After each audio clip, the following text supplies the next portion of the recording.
देखो मुझे पता है कि तुम बहुत थक चुके हो, पर मुझे बताना तो पड़ेगा ना कि। मुझे याद है, अच्छी तरह से याद है मुझे, और पैसों का इंतजाम कर रहा हूं मैं। बहुत जल्द तुम्हें बाकी के पैसे मिल जाएंगे।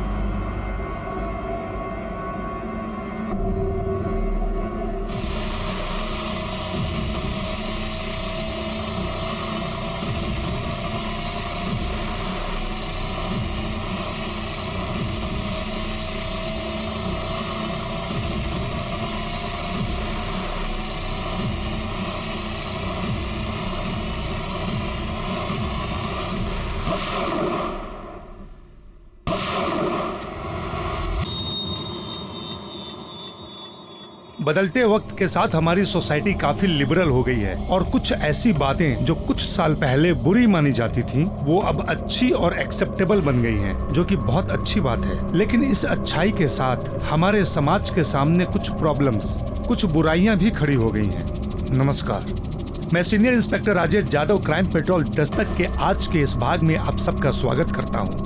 आज मैं आपको उस केस के बारे में बताने जा रहा हूं जो मार्च 2018 में मेरे सामने आया था, जब मैं पुणे के खड़गपुर पुलिस स्टेशन में पोस्टेड था।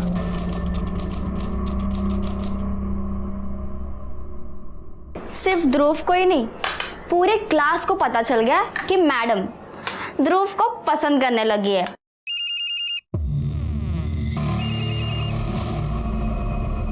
अरे नाश्ता तो करके जाओ, बीच में ही छोड़ के चले गए।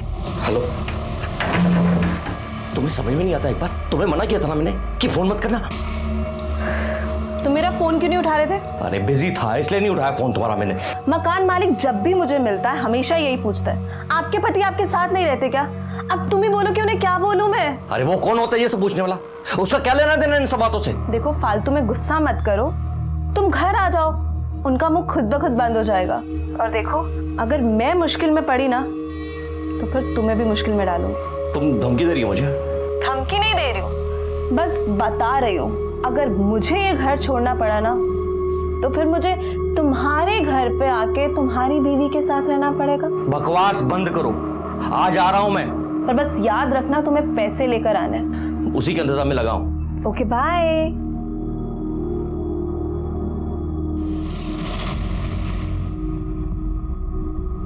क्या बात है, कुछ ज्यादा ही परेशान लग रहे हो, कुछ प्रॉब्लम है क्या? वो ऑफिस में थोड़ी प्रॉब्लम चल रही है। अरे मैं ऑफिस के लिए लेट हो रहा हूँ, मैं देर हो गया था।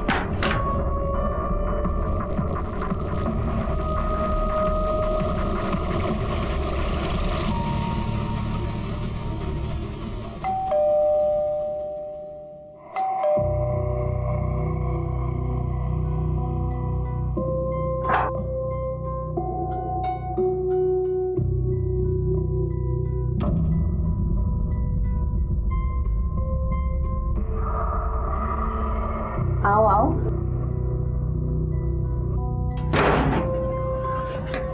पता है मैंने तुम्हें कितना मिस किया। पता है तुम मुझे क्यों मिस कर रही थी?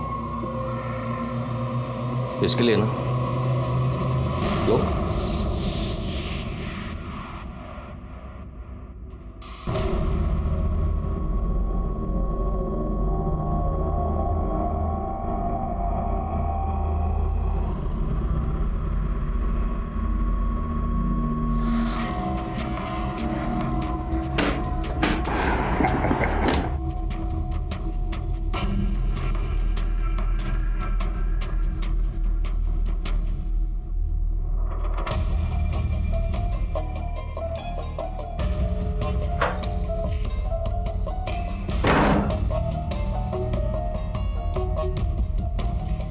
बहुत स्ट्रेस्ड लग रहे हो, तुम रिलैक्स करो, मैं तुम्हारे लिए ड्रिंक लाती हूँ।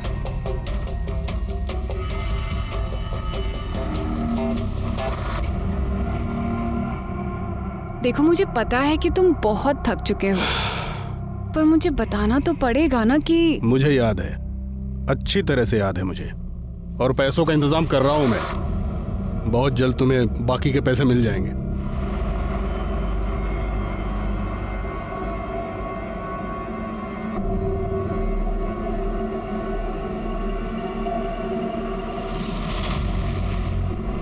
पहले मुझे मेरे पैसे दो, उसके बाद तुम्हें जो चाहिए होगा सब मिलेगा।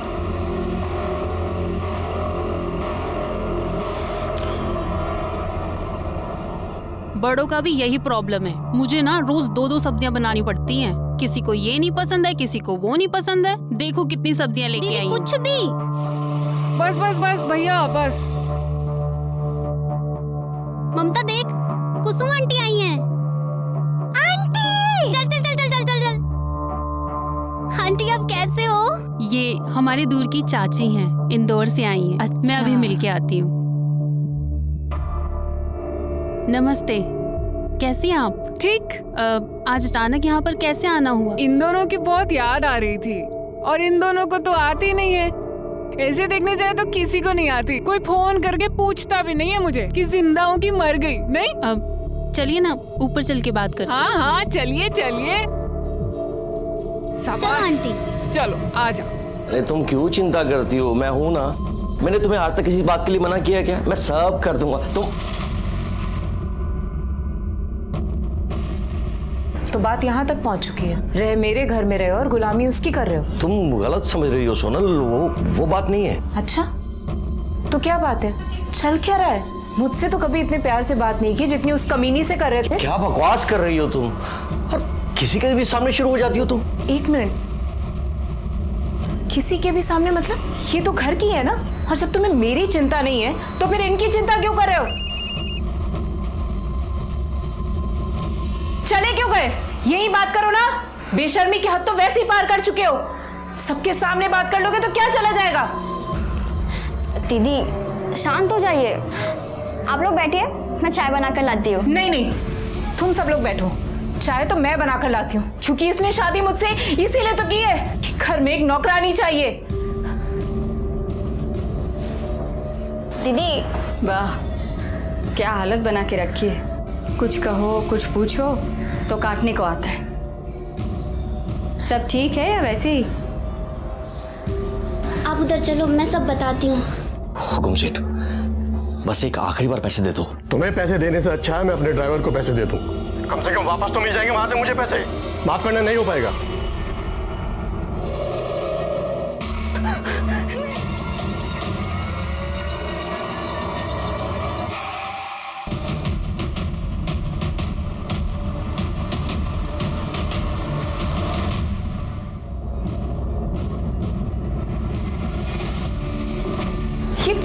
ये लिपस्टिक है ना? ये लिपस्टिक का दाग है ना?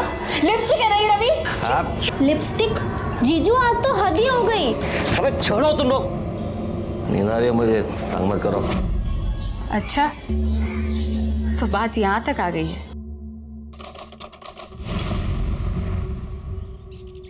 सवेरे सवेरे व्यायाम करने से मस्त फील होता है, अच्छा लगता है एकदम। वो देखो, अरे बच्चे लोग, अरे क्या कर रहे हो तुम लोग? हाँ, अरे जिसकी गाड़ी होगी अगर उसने देख लिया ना तो बहुत मार पड़ेगी तुम लोगों को। अरे अंकल, ये किसी की गाड़ी नहीं है। 2 दिन से यहीं पे और कोई लेने भी नहीं आया।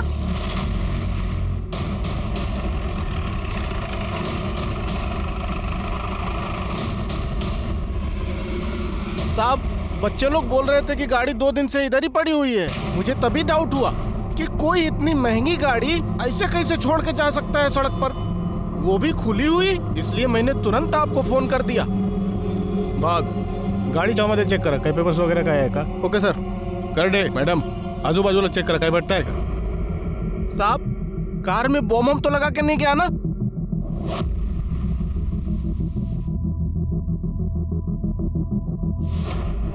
सर, हे बघा, तुम इथेच थांबा।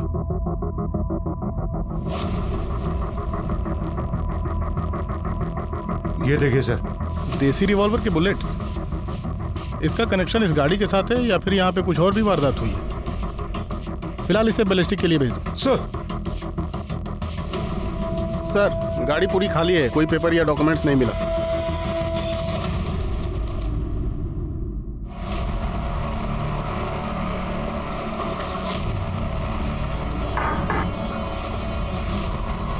तू यहाँ? तुम्हारी हिम्मत कैसे हुई आने की? चले गए यहाँ से। अरे अपनी मर्जी से थोड़ी आया हूँ, वो तो दीदी ने भेजा पैसे के लिए। अरे भाड़ में गई तेरी दीदी, चल निकल यहाँ से, निकल। सिकोनी, इसे धक्के मार कर यहाँ से बाहर निकालो, चल निकल। और आइंदा से दिखना नहीं चाहिए मेरे को, हैं, वरना तुम्हारी ख्याल नहीं। चल निकल। ये आपने ठीक नहीं किया जीजा जी।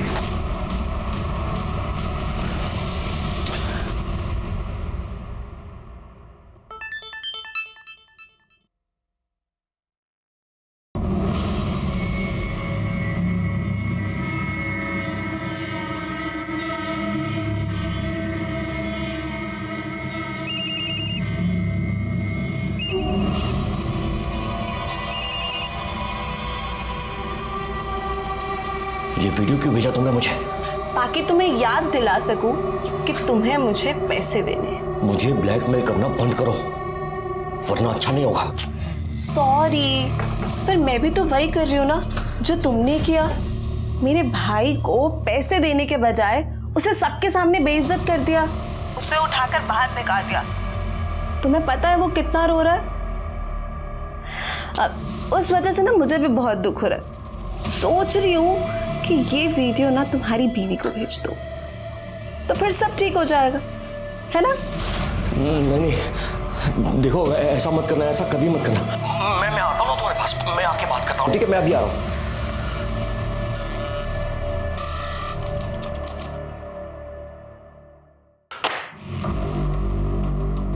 गायकवाड़, बैलिस्टिक रिपोर्ट से तो ये साबित होता है कि वो बुलेट्स किसी देसी रिवॉल्वर के ही है।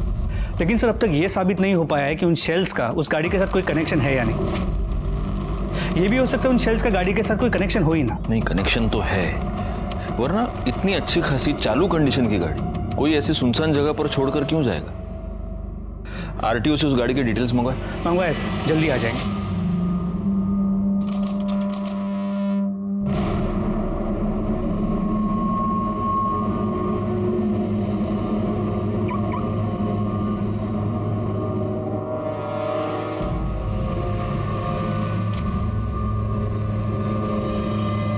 मुझे सिर्फ 2 दिन का टाइम दे दो। 2 दिन में मैं पूरे 1 करोड़ रुपए तुम्हें लाके दे दूंगा, लेकिन प्लीज मुझे इस वक्त सिर्फ 2 दिन का टाइम दे दो प्लीज। और अगर पैसे नहीं अरेंज हुए तो? तुम्हें जो अच्छा लगेगा ना तुम वो करना, और मैं तुम्हें कुछ नहीं बोलूंगा, प्रॉमिस। ठीक है, थैंक यू।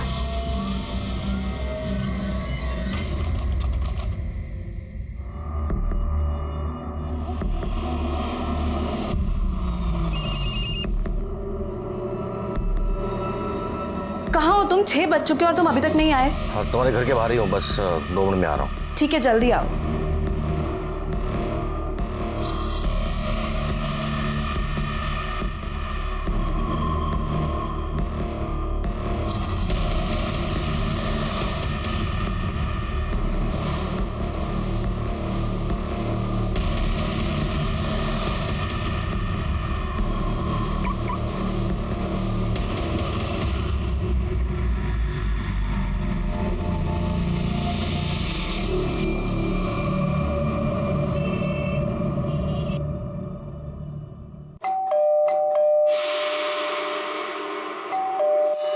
अरे कोई खोलता क्यों नहीं? कितनी देर से बेल बजा रही हूँ। अरे शशिकला ताई, कोई फायदा नहीं है, मैं 1 घंटे पहले डोर बेल बजा के गया हूँ। अरे पुलिस को बुला लेते हैं, 2 दिन से दरवाजा बंद है, इतनी गंदी बदबू आ रही है, पता नहीं अंदर क्या हुआ है।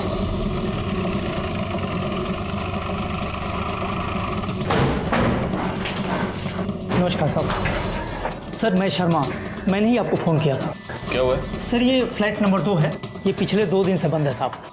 बुरी तरह से बदबू आ रहा है। किसका फ्लैट? रमाकांत जी का। रमाकांत जी। हाँ जी सर। नमस्ते। आपका फ्लैट? हाँ सर, मेरा ही फ्लैट है। अभी 2 महीने पहले एक फैमिली को भाड़े पे दिया था, सुषमा और उसका पति रवि सिन्हा। डुप्लीकेट चाबी है आपके पास? हाँ है ना सर, आइए। आइए। कुछ गड़बड़ लग रही है, इसीलिए आपका वेट कर रहे थे।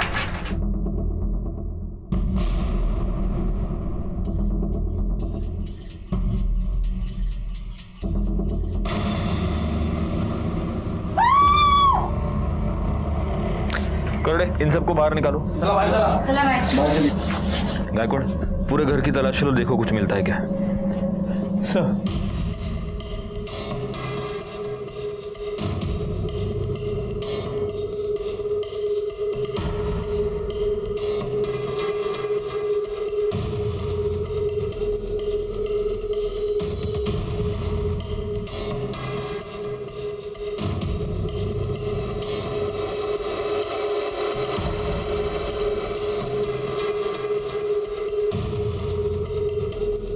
कुछ मिला? नहीं सर, कोई आईडी प्रूफ या कोई मोबाइल वगैरह कुछ नहीं है। सर ये बुलेट का शेल है, इसी से उस पर फायर किया गया है और मर्डरर ने बड़ी चालाकी से इस तकिए में से बुलेट फायर की है ताकि आवाज ना हो और वो अपना काम करके चुपचाप निकल जाए। एक काम करो गायकवाड़, रख दो उसको। इस शेल को बैलिस्टिक टेस्टिंग के लिए भेज दो और बॉडी को पोस्टमार्टम के लिए भेज दो। जी सर। सर इसके पति को तो मैंने भी 2-4 बार ही देखा था, ज़्यादातर अकेली रहती थी। मैंने 1-2 बार पूछा भी था तो बोली कि वो काम की वजह से ज़्यादातर बाहर ही रहते हैं। इसके पति का मोबाइल नंबर है तुम्हारे पास? हाँ हाँ है ना सर। गायकवाड़ बोला। सर रवि सिन्हा का नंबर स्विच ऑफ है। अच्छा सुनिए, एक्सक्यूज मी, आप में से किसी ने भी इस फ्लैट में इन पति पत्नी के अलावा किसी को आते जाते देखा है? हाँ सर, एक लड़का आता था, मैंने पूछा भी था कि ये कौन है, तो उन्होंने बोला कि भाई है मेरा। भाई? रमाकांत जी, आपको किसी ऐसे लड़के के बारे में कुछ पता है? जी नहीं सर। अच्छा, इस लड़के का कोई मोबाइल नंबर, एड्रेस किसी के पास? नहीं सर।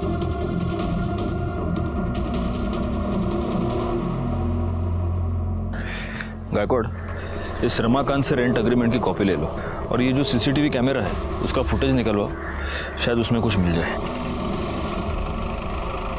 हाँ अभी रखो तुम फोन, में बाद में फोन करता हूँ। चलो रखो। सर इस रेंट एग्रीमेंट में रवि सिन्हा ने अपना परमानेंट एड्रेस अपने ऑफिस का एड्रेस दिया है, मतलब ओसवाल कंस्ट्रक्शन के ऑफिस का एड्रेस। और रवि और सुषमा दोनों के फोन अभी भी स्विच ऑफ है। सर सुषमा जो सिम यूज कर रही थी वो नंबर के लिए उसने अपने पिछले वाले फ्लैट का एड्रेस दिया था जो 6 महीने पहले छोड़ दिया उसने। एक काम करो, सुषमा और रवि दोनों के मोबाइल लोकेशन और कॉल डिटेल्स निकालो। Okay sir. अच्छा, उस गाड़ी के बारे में कुछ पता चला किसकी है? जी सर, आरटीओ से पता चला कि वो गाड़ी किसी अजय किर्लोस्कर के नाम पे रजिस्टर्ड है, जो फिलहाल शहर से बाहर गया हुआ है। उसे बोल दिया है कि जैसे वो वापस आता है पहले पुलिस स्टेशन है। वो जब आएगा तब देखेंगे। फिलहाल एक काम करो, इस रवि सिन्हा के ऑफिस में जाकर पूछताछ करो। सर रवि सिन्हा वो तो 2-3 दिन से छुट्टी पे हैं, 12 मार्च एंड 13 मार्च, मगर आज आने वाले थे, अभी तक आए नहीं। मैंने उन्हें फ़ोन भी लगाया मगर उनका फ़ोन नहीं लग रहा है। बस सर आप ये सब बातें हमसे क्यों पूछ रहे हैं? Is there any problem? वो एक्चुअली उनकी वाइफ का मर्डर हो गया। वाइफ का मर्डर? कब? पक्का तो नहीं कह सकते, लेकिन शायद परसों शाम। अभी 1 घंटा पहले तो मेरी उनकी वाइफ से बात हुई है, ऐसा कैसे हो सकता है?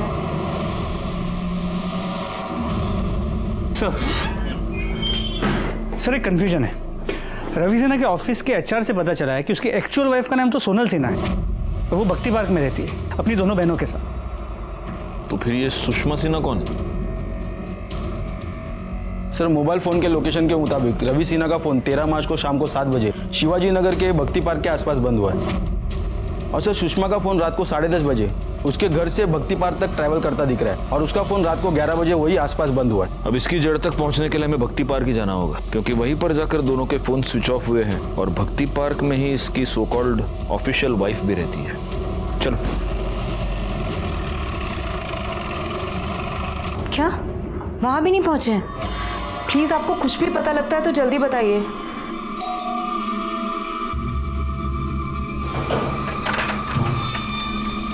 क्या हम अंदर आ सकते हैं? जी आइए ना। सर जीजा जी कहाँ हैं? रवि सिन्हा कहाँ है? सर पता नहीं कहाँ है वो। अभी अभी उनके ऑफिस से भी फोन आया था कि वो वहां भी नहीं पहुंचे हैं। पता नहीं बिना बताए कहाँ चले गए। आपने उन्हें आखिरी बार कब देखा था? 11 तारीख को, जब वो अपना बैग पैक कर रहे थे। क्या कर रहे हो तुम? ये कहाँ जा रहे हो रवि? उस चुड़ैल के पास जा रहे हो ना? तुम्हारा हो गया है दिमाग खराब। तुम्हें जो सोचना है सोचो। हटो रास्ते से। रवि हटो। रवि मेरी बात तो सुनो रवि प्लीज। दीदी क्या हुआ? जीजू कहाँ चले गए? सर वो उसी कमीनी औरत के पास गए होंगे, उसी के साथ होंगे वो।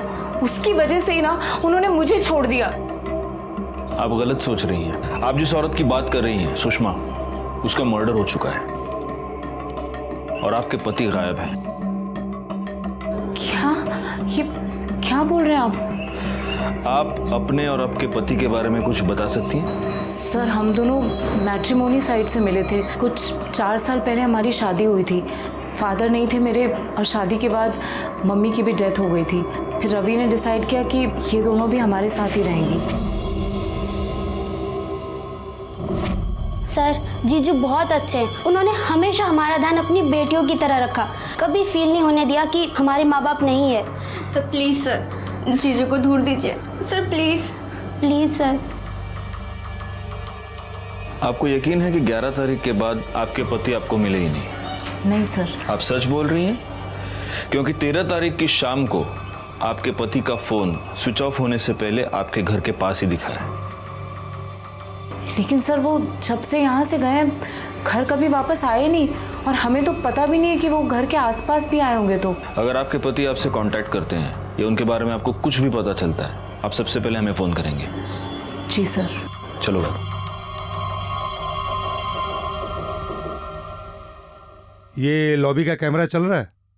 नहीं साहब, ये चालू नहीं है। ये कैमरा? हाँ साहब, वो चालू है।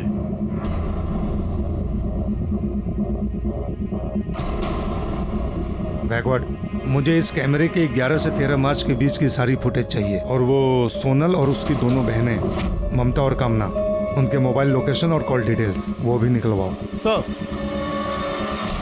तो सुषमा के पोस्टमार्टम रिपोर्ट के मुताबिक उसकी मौत 13 मार्च को रात 10 और 11 के बीच हुई है, और उस पर फायर किए गए बुलेट्स और घर में मेरे बुलेट सेल के बैलिस्टिक रिपोर्ट से ये कंफर्म हुआ है कि उसके मर्डर में high and Smith and Wesson gun इस्तेमाल हुई है। गायकवाड़, सुषमा के घर में हमें फोर्स्ड एंट्री का कोई भी निशान नहीं दिखा। इसका मतलब उसका मर्डर किसी ऐसे आदमी ने किया है जिसको वो जानती थी, और हो सकता है कि वो आदमी रवि सिन्हा ही हो। रवि सिन्हा का फोन शाम को 7 बजे स्विच ऑफ हो गया भक्ति पार्क में, इसलिए अब हमें यह पता लगाना मुश्किल है कि जब सुषमा का मर्डर हुआ तब रवि सिन्हा कहाँ था। सर, हमें जो लावारिस कार मिली थी उसका ओनर आ गया। मैंने तो सिन्हा के एजेंट को सारे डॉक्यूमेंट दिए थे, पता नहीं उसने अब तक ट्रांसफर क्यों नहीं किया। एक मिनट, आपने ये गाड़ी रवि सिन्हा को बेची थी?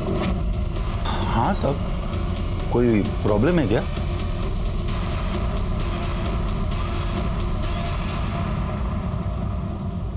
किर्लोस्कर का यह कहना है कि उसने वो गाड़ी रवि सिन्हा को बेची थी। उस गाड़ी के पास हमें जो बुलेट के शेल्स मिले वो देसी रिवॉल्वर के, और सुषमा का murder Smith and Wesson gun से किया गया है। अब इसमें बहुत सारी थियरीज निकलती है गायकवाड़। सबसे पहली थियरी ये कि ये दोनों गन्स रवि सिन्हा की है।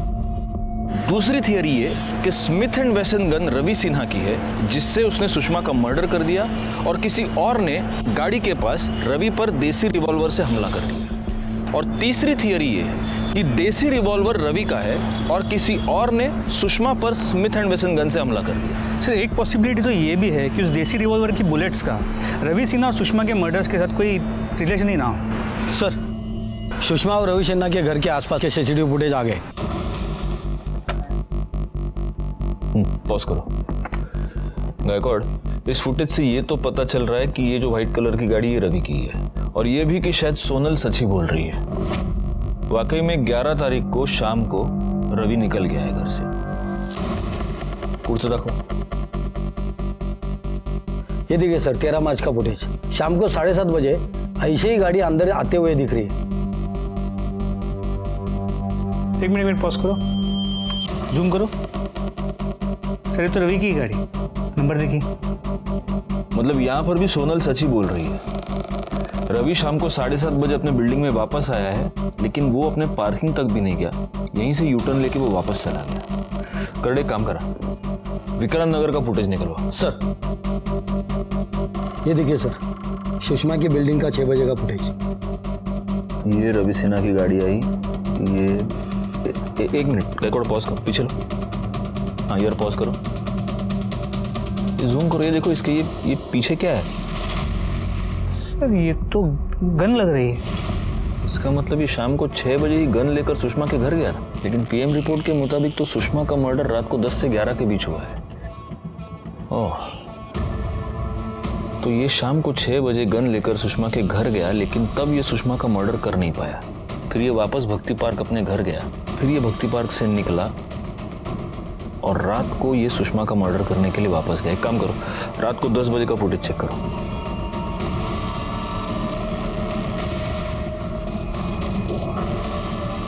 ऐसे कैसे हो सकता है? मतलब रात को रवि सिन्हा वापस आया ही नहीं? सर, सुषमा की बिल्डिंग में पीछे से भी एक एंट्रेंस है। यहाँ पे लाइट ज़्यादा नहीं है, काफ़ी अंधेरा होता है, और वहाँ पे सीसीटीवी कैमरा भी नहीं। हो सकता है कि रवि सिन्हा वहाँ से आया। इस केस में हमारे पास थियरी की कोई कमी नहीं थी, लेकिन सबूत की कमी थी। वैसे रवि सिन्हा के मोबाइल लोकेशन से हमें काफ़ी कुछ बातें पता चली थी। 11 तारीख की रात को रवि सिन्हा इंदौर गया। 11 तारीख की रात से लेकर 12 की सुबह तक ट्रैवल करके वो इंदौर पहुंचा। 13 की सुबह वो इंदौर से वापस निकला और शाम तक पुणे आया। जिन बच्चों और बुजुर्गों को रवि की गाड़ी मिली थी, उन्होंने यही बताया था कि 13 तारीख की रात से वो गाड़ी वहीं पर थी। ममता, कामना और सोनल के मोबाइल रिकॉर्ड से ये पता चला कि ये तीनों औरतें 13 तारीख की रात से लेकर अगले दिन सुबह तक अपने घर पर ही थी। वैसे ममता और कामना के मोबाइल रिकॉर्ड्स में हमें एक नंबर मिला था जो इंदौर का था, और जिस नंबर पर ये दोनों लड़कियां लगातार टच में थी, और ये नंबर कुसुम सिन्हा नाम की किसी औरत के नाम पर रजिस्टर्ड था। एक और इंटरेस्टिंग फैक्ट ये पता चली थी कि कॉलेज में ममता और कामना का नाम सिन्हा नाम से रजिस्टर्ड था, लेकिन अगर वो सोनल की बहनें थी तो उनका नाम पांडे होना चाहिए था। सर, कामना और ममता मेरी बहनें नहीं हैं। बहन नहीं है तो फिर क्या है? बेटियां हैं। क्या? सगी नहीं, सौतेली बेटियां। मतलब? रवि की पहली बीवी कुसुम है, कामना और ममता उन्हीं की बेटियां हैं। तो फिर आपने इन्हें अपनी बहन बनाने का नाटक क्यों किया? सर, रवि इंदौर के पास एक गांव से है। 10 साल पहले कुसुम के साथ उनकी प्रॉब्लम की वजह से उन्होंने कुसुम को डिवोर्स दे दिया था और वो पुणे शिफ्ट हो गए थे। फिर करीब 4 साल पहले हमारी मुलाकात एक मैट्रिमोनी साइट पे हुई। फिर हम दोनों ने शादी कर ली। उन्होंने मुझे अपनी पहली बीवी से हुए बच्चों के बारे में बताया था और वो उनके फ्यूचर को लेके भी काफ़ी परेशान थे। फिर मैंने उनसे कहा कि क्यों ना हम बच्चों को यहाँ पुणे ले आएँ और बेटर फ्यूचर देने की कोशिश करें, तो वो मान गए। और फिर मैं खुद कुसुम दीदी से बात करने इंदौर गई थी। दीदी, इंदौर थोड़ा छोटा सिटी है। पुणे में इन लोगों के लिए अपॉर्चुनिटीज़ थोड़ी ज़्यादा हैं और इनका फ्यूचर भी सिक्योर हो जाएगा। और मैं आपसे प्रॉमिस करती हूँ, इन्हें किसी भी चीज़ की कोई कमी नहीं होगी। और आप तो यहाँ हैं ही, आप जब भी चाहें पुणे इनसे मिलने आ सकती हैं। महान बनने की कोशिश कर रही है ना। पहले मेरे पति को छीन लिया, मेरे बच्चों को छीनने आई। तेरी ना महानता में निकालती। चल यहाँ से, मेरे घर में घुसने की कोशिश मत कर। चल यहाँ से, बढ़िया ही। हमने इन्हें खुद कांटेक्ट किया और फिर जैसे तैसे माँ को भी मना लिया। पापा चले? हाँ चलते हैं।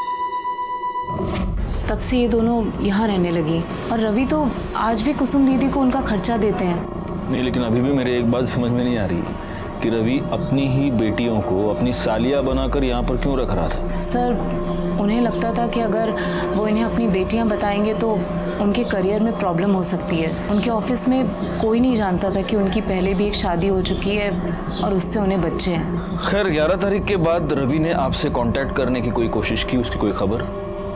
नहीं सर। हाँ बोलो। ठीक है, हम वहाँ आते हैं। सर, एक आदमी की डेड बॉडी मिली है। कहाँ पर? सर, उस दिन में जो गाड़ी मिली थी उसके पास एक मटन शॉप है, उसके पीछे। ये रुक, पुलिस आ गई, फोन रख। साहब, मैं रमजान, मैं ही आपको फोन किया था। आओ पीछे की साइड।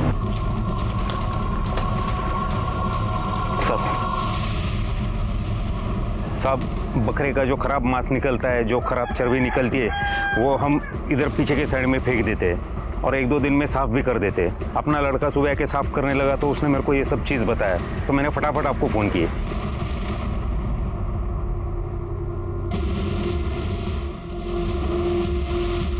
सर, पेट पे मल्टीपल स्टैबिंग की गई और शायद मौत की वजह भी यही है और चेहरा भी बुरी तरह कुचला गया है। शायद उसकी पहचान ना हो सके इसलिए। कर दे, आजू बाजू लो बगा। देखो, आईडी प्रूफ, मर्डर वेपन कुछ मिलता है क्या? रिकॉर्ड इसका और कामना और ममता का डीएनए मैच करके देखो। मेरा 6th सेंस ये कह रहा है कि शायद ये रवि सिन्हा है।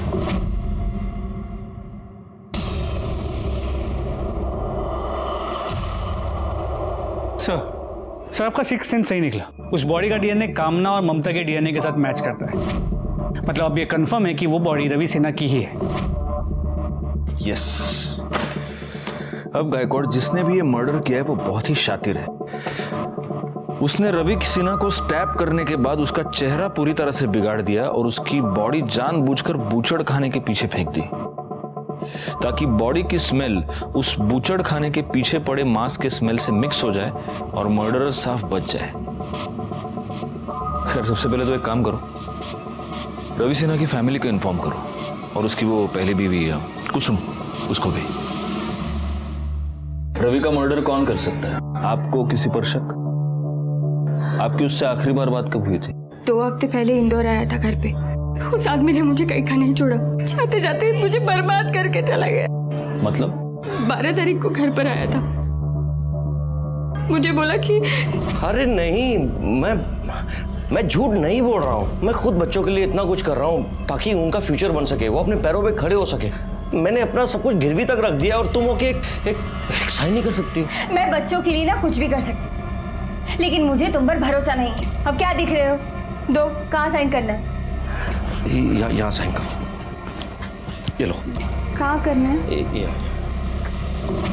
बच्चों का नाम लेकर मेरे सर से छत छीन ली। अरे आप लोग मेरा सामान क्यों बाहर निकाल रहे हैं? मैंने 50 बार कहा है, अगर मैं अपना घर बेचूंगी तो मुझे नहीं पता होगा क्या? ये तुम्हारी साइन है यार, हो गई तसल्ली? मैंने पैसे दिए इस घर के लिए, अब ये घर मेरा है। चलो इसका सामान बाहर निकालो सब लोग। तो उस वक्त रवि कहाँ था? वो कमीना 13 तारीख को पैसे लेकर चला गया। जीते जी तो उसने मुझे घर से बाहर कर ही दिया था। मेरा एक आखिरी सहारा था, वो भी मुझसे छीन लिया। हाँ, पैसे लेके निकल गया। ठीक है। विक्रांत नगर में मिली एक औरत की लाश। पुलिस को उस औरत के पति पर शक था, पर वो पति मर चुका है। तो आखिर में कौन है इन दोनों कत्ल के पीछे? पुलिस का कहना यह है कि वो तहकीकात कर रही है और इससे ज्यादा जवाब उनके पास नहीं है। बोला। सर, मेरा नाम प्रकाश पेठे है। मैं एक बिजनेसमैन हूँ। मुझे एक कंप्लेंट लिखवानी है। सर, कोई मुझे फेक वीडियो दिखाकर ब्लैकमेल कर रहा है। Fake video?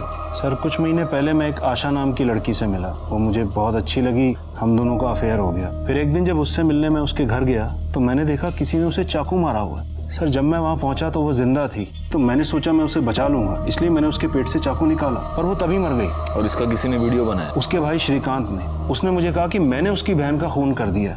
मैंने उसे सब सच बताया, पर वो कहने लगा कि नहीं, उसके पास वीडियो है जिसमें साफ दिख रहा है कि मैंने उसकी बहन का खून किया और वो मुझे जेल भेज के रहेगा। मैं बहुत डर गया था सर। फिर उसने मुझे कहा कि वो ये बात किसी को नहीं बताएगा और बॉडी भी डिस्पोज कर देगा, पर इसके लिए मुझे उसे पैसे देने पड़े, जो मैंने दिए भी। पर उसके बाद भी श्रीकांत और उसकी बहन मालती वो मुझे ब्लैकमेल करते रहे। अगर 2 घंटे के अंदर ना तुमने मुझे पैसे नहीं भेजे ना, तो वो वीडियो ना तुम्हारे घर वालों को भेज के ना तुम्हारी परेशानी का इंतजाम कर दूंगी। और अब 2 घंटे में मुझे उन्हें 1 करोड़ रुपया देना। ये जो वीडियो की आप बात कर रहे हैं, वो वीडियो है आपके पास? जी सर।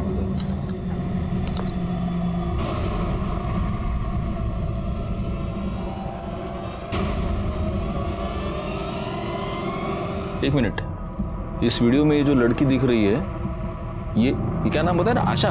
जी।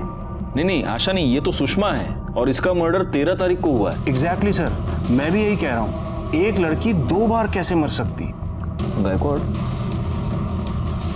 ये कोई बहुत बड़ा स्कैम लग रहा है। मतलब सुषमा ने आपको झूठे प्यार के जाल में फंसाया, फिर उसका फेक मर्डर किया गया और इसके फेक मर्डर के लिए अब इसका वो सो कॉल्ड भाई और बहन आपको ब्लैकमेल कर रहे हैं। गायकवाड़, अब हम भी एक जाल बिछाते हैं। उस जाल में शायद ये असली कल्प्रिट पकड़े जाएं।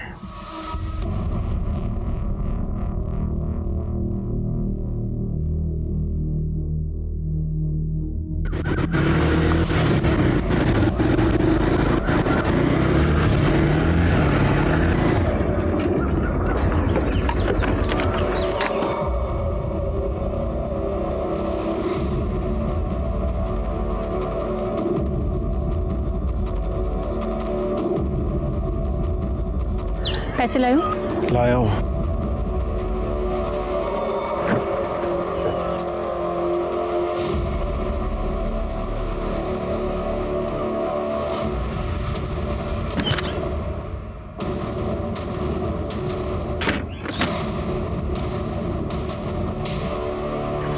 तुम्हारी फुल एंड फाइनल पेमेंट हो गई है, अब तुम फ्री हो।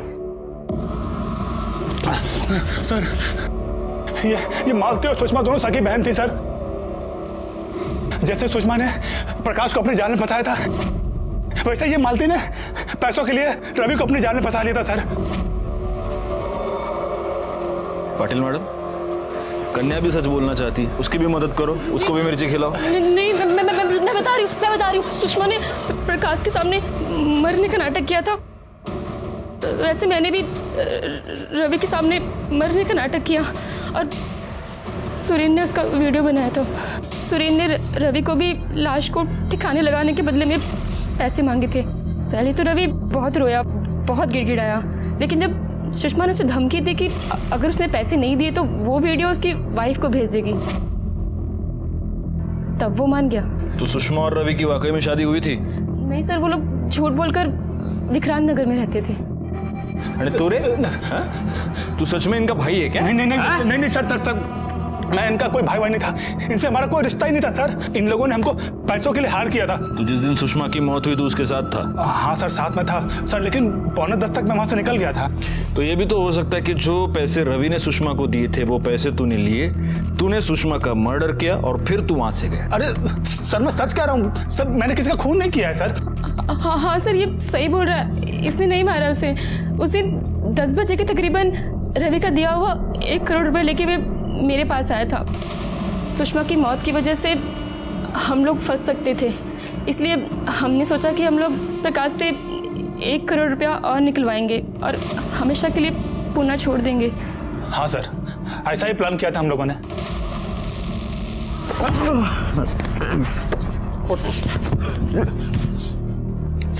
सर, मैंने सुषमा को नहीं मारा है। मैं कामना की मदद कर रहा था सर, भरोसा करिए मेरे पे सर, मैंने नहीं मारा उसे। नहीं सर, मैंने सुषमा को नहीं मारा, मैं तो सिर्फ अपने परिवार को टूटने से बचाना चाहती थी सर। मुझे डाउट तो पहले से ही था कि रवि का कहीं अफेयर चल रहा है, लेकिन कंफर्म उस दिन हुआ जब ध्रुव और कामना ने विक्रांत नगर में रवि का पीछा किया। वो घर Mr and Mrs Ravi Sinha के नाम पर था। मुझे लगा रवि ने सुषमा से शादी कर ली है। सुषमा को किसी भी हाल में अपने रास्ते से हटाना चाहती थी, इसीलिए मैंने ध्रुव की मदद ली, क्योंकि ध्रुव रिच और पावरफुल फैमिली से बिलोंग करता है। फिर मुझे ध्रुव ने वो गन लाकर दी जिससे मैंने सुषमा को मारा। 13 तारीख की शाम को हम तीनों ने अपना फ़ोन साइलेंट पे करके घर पे ही छोड़ दिया था। फिर हम लोग प्लान के मुताबिक सुषमा के घर के बाहर पीछे के रास्ते से पहुंचे।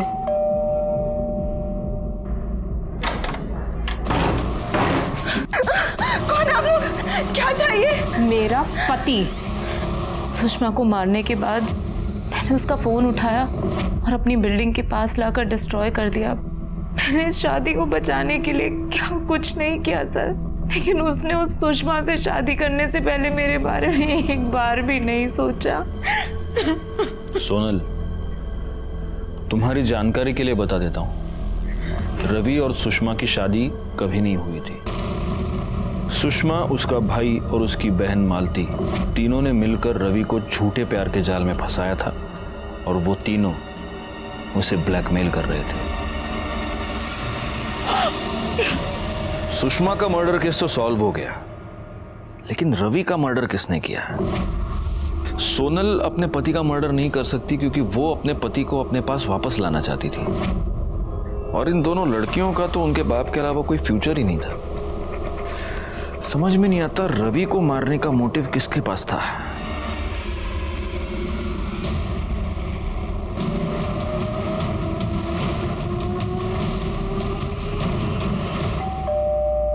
तू बैठ, मैं देखती हूँ। जी विवेक,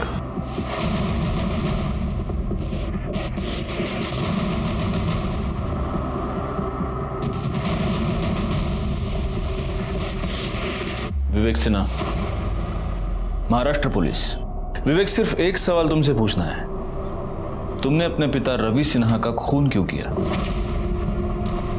सर आप ये क्या कह रहे हैं? जो सच है वही बोल रहा हूँ। जैसे कि 13 मार्च को आपका बेटा पुणे गया था, रवि इंदौर से पुणे गया और उसके पीछे पीछे ये भी गया, और ये मैं नहीं कह रहा, ये इसके मोबाइल की लोकेशन कह रही है।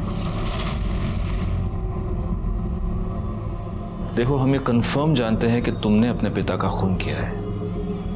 अब अच्छा होगा अगर तुम ही बता दो कि कैसे किया और क्यों किया। क्योंकि वो बहुत ही कमीना बाप था। 10 साल पहले उस सोनल से शादी करने के लिए मेरी माँ को छोड़कर चला गया। मेरे लिए नहीं तो बच्चों के लिए रुक जाइए। ऐसा मत कीजिए, ऐसा मत कीजिए। फिर मेरी बहनों को भी हमसे अलग कर दिया उसने। कामना ममता, अगर तुम दोनों यहाँ से गई तो हमारा तुमसे कोई रिश्ता नहीं रहेगा।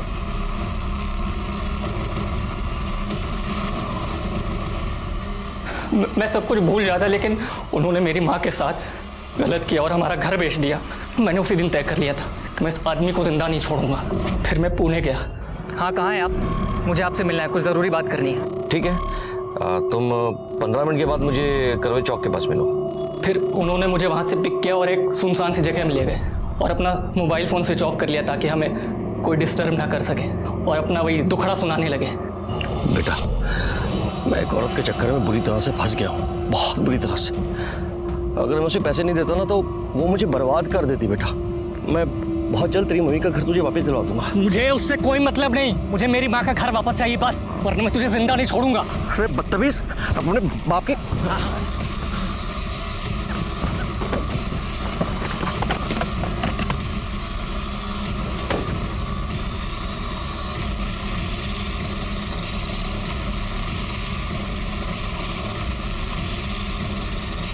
आगे मत बढ़ो वरना मैं सचमुच गोली मार दूंगा। कुचड़ खाने के पीछे फेंक दी। चाकू मैंने रास्ते में एक नदी में फेंक दिया था।